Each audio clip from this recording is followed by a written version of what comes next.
আপনি যতই তাহাজ্জুদ পড়েন, যতই নেকির কাজ করেন, যতই পরহেজগার হন না কেন, সমস্ত নেকির কাজ করার পরেও যদি আপনার টাকনুর নিচে কাপড় থাকে, আল্লাহর কসম জান্নাতি হলেও জাহান্নাম উদ্বোধন করে জান্নাত দেওয়া হবে। বাঁচার কোনো উপায় নেই। আপনি মনে করছেন অনেক নেকির কাজ করে আমি জান্নাতে যাব, একটা না করলে কি হবে? আপনি কি জানেন আল্লাহর নবী বলেছেন যারা টাকনুর নিচে কাপড় পরে ওই টাকনু জাহান্নামে যাবে। তাহলে আপনার অবস্থা কি হবে? আপনি তো এটাকে পাপই মনে করেন না, আপনি যুবক সন্দিহান হয়ে আছেন। আপনার বস আপনাকে বলেছে যে টাকনুর নিচে কাপড় পরবা, উপরে পরবা না, তাহলে খারাপ খারাপ দেখা যায়। আপনার স্ত্রী আপনাকে বলেছে টাকনুর নিচে কাপড় পরবা, উপরে পরবা না, খারাপ খারাপ দেখা যায়। আপনি আপনার স্ত্রীকে যত মূল্য দিয়েছেন, আপনি আপনার নেতাকে যত মূল্য দিয়েছেন, মুহাম্মদ সাল্লাল্লাহু আলাইহি সাল্লামকে তার এক আনিও দেননি। যদি দিতেন এই মুহূর্তে টাকনুর নিচে কাপড় যা আছে আপনি কেটে ফেলবেন এই মুহূর্তে। যদি আপনার কাছে কেচি থাকে এই মাহফিলে কাটবেন, যদি ব্লেড থাকে এই মাহফিলে কাটবেন, যদি কাটার মতো কিছু থাকে কাটবেন, না হলে ছিঁড়বেন। যদি তা না পারেন বাড়িতে গিয়ে প্রথম কাজ হচ্ছে টাকনুর নিচে কাপড় যা আছে কেটে ফেলা। আমরা সারাটা জীবন এজন্য সালাফরা বলতেন এই দুনিয়ায় কষ্ট করে থাকতে রাজি আছি, দুনিয়ায় কাফেরদেরকে অসন্তুষ্ট করে থাকতে রাজি আছি, যত বিপদ আপদ আছে দুনিয়ায় কষ্ট করে থাকতে রাজি আছি, মরার পরে জাহান্নামে এক সেকেন্ড থাকতে রাজি নাই। তাহলে এই যদি স্লোগান হয় তাহলে কাজ করতে হবে। ওই যুবক দিশেহারা, সে করবে কি, তার করার মতো কিছু নাই। এরপরে আমরা আসি এই যুবকদের বিভ্রান্তি এবং তাদের বিভ্রান্তি হওয়ার প্রধান কারণ কি। তাদের বিভ্রান্তি হওয়ার প্রধান কারণের একটা কারণ হচ্ছে বেকারত্ব। এই বেকারত্বের কারণেও তারা অনেক সময় বিভ্রান্ত হয়ে যায়।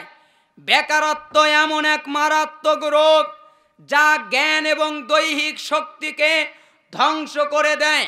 অন্তরকে অবশ্যই কাজে ব্যস্ত রাখতে হবে, এই চিন্তা তার মাথায় ঢুকে যায়। যখনই নফস বেকার হয়ে যায় তখনই চিন্তা শক্তির মধ্যে অজ্ঞতা, জ্ঞান শক্তির মধ্যে স্থবিরতা আসে, চাঞ্চল্য, প্রাণ দুর্বল হয়ে পড়ে, অন্তরে বিভিন্ন প্রকার খারাপ চিন্তা চেপে বসে। অনেক সময় তার অন্তরে বিভিন্ন খারাপ ইচ্ছা জাগ্রত হয়, যা দ্বারা সে এই বেকারত্বের বিপদ থেকে মুক্তি পেতে চায়। এই সমস্যার সমাধান এই যে যুবক নিজেই নিজের উপযোগী কোনো কাজে যোগদানের জন্যে সচেষ্ট হবে, চাই তা লেখাপড়া হোক অথবা ব্যবসা হোক অথবা অন্য কোনো কাজেই হোক না কেন, যার দ্বারাই হোক না কেন, বেকারত্বকে দূর করতে সমর্থ হয় এমন কাজ সে করবে এবং নিজ সমাজে একজন সুকর্মী সদস্য হতে পারবে। এই বেকারত্বের কারণেও অনেক যুবকেরা পথহারা হয়ে যায়। তারা চিন্তা করে, আমরা যদি বলি আপনার সন্তানকে মাদ্রাসায় পড়ান, তখন তারা বলে মাদ্রাসায় পড়লে তো ভালো একটা চাকরি করতে পারবে না, তাদের তো টাকা পয়সা এত বেশি হবে না, তারা তো অনেক টাকা পয়সার মালিক হতে পারবে না, তারা তো সরকারি কর্মকর্তা হতে পারবে না। এমন অনেক চিন্তাগুলো আমাদের মাথায় বাধা হয়ে যায় এবং বাসা বাঁধে। এই যুবকদের ধ্বংসের কারণের একটা হচ্ছে বেকারত্ব, দ্বিতীয় আর একটা কারণ হচ্ছে যুবক এবং পরিবার এবং সমাজের বয়োজ্যেষ্ঠদের মধ্যে দূরত্ব। এই যুবকেরা তাদের সমাজ থেকে অনেক দূরে সরে যায় এবং তাদের দূরত্ব বেড়ে যায়। তারা তাদের সমাজের নেতাদের সাথে ভালো কথা বলে ভালো কাজ করবে এই নীতি তারা করতে চায় না।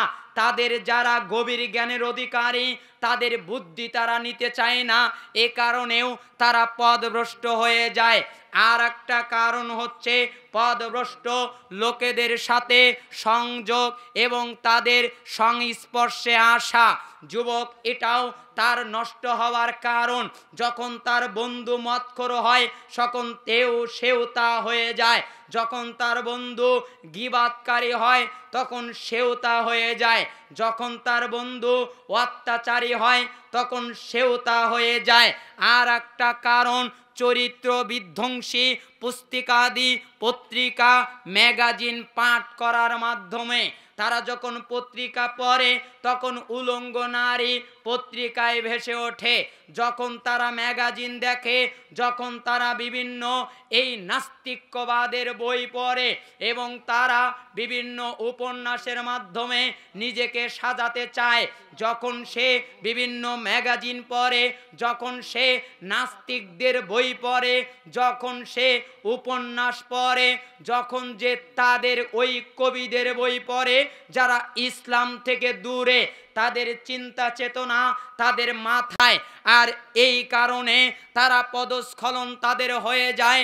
তারা উল্টা নীতিতে চলে, কারণ তারা যেই বন্ধুর সাথে চলেছে, যেই পুস্তক পড়েছে, যেই ম্যাগাজিন পড়েছে, এমনকি ইউটিউবের মাধ্যমেও অনেক যুবক নষ্ট হয়ে যাচ্ছে, ফেসবুকের মাধ্যমেও অনেক যুবক নষ্ট হয়ে যাচ্ছে।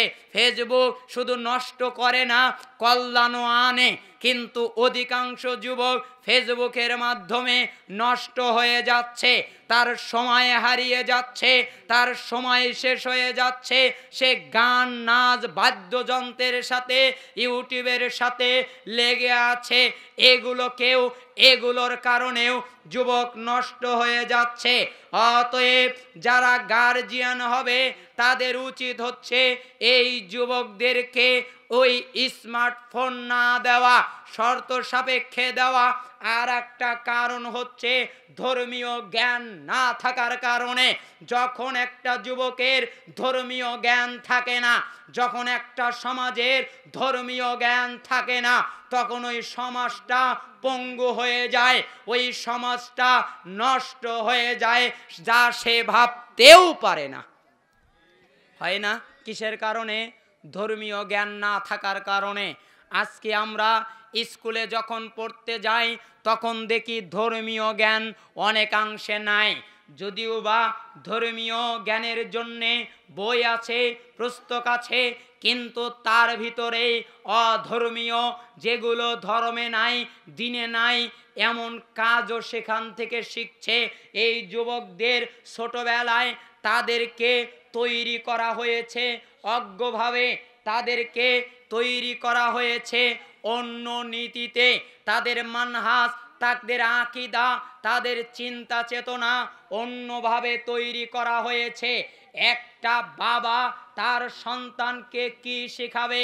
আল্লাহ তাআলা বলছেন, ওয়ালা, আল্লাহর নবী বলছেন, ওয়ালা তারফা আনহুম আসাকা আদাবা, আর তুমি তোমার পরিবারের উপর থেকে আদবের লাঠি উঠিয়ে নেবে না। অর্থাৎ তুমি তোমার সন্তানদেরকে পিটবে, তাদেরকে পিটে হলেও শাসন করে মানুষ করবে। ওয়াকিফহুম ফিল্লাহ, এবং তাদেরকে আল্লাহর ব্যাপারে ভয় দেখাতে থাকবে। তারা যেন আল্লাহকে ভয় করে, তাদের হৃদয়ে যেন আল্লাহর ভীতি ঢোকে। এই সমস্ত মৌলিক কারণে যুবকরা ক্ষতিগ্রস্ত হয়ে যাচ্ছে। যেই হাদিস বলছিলাম,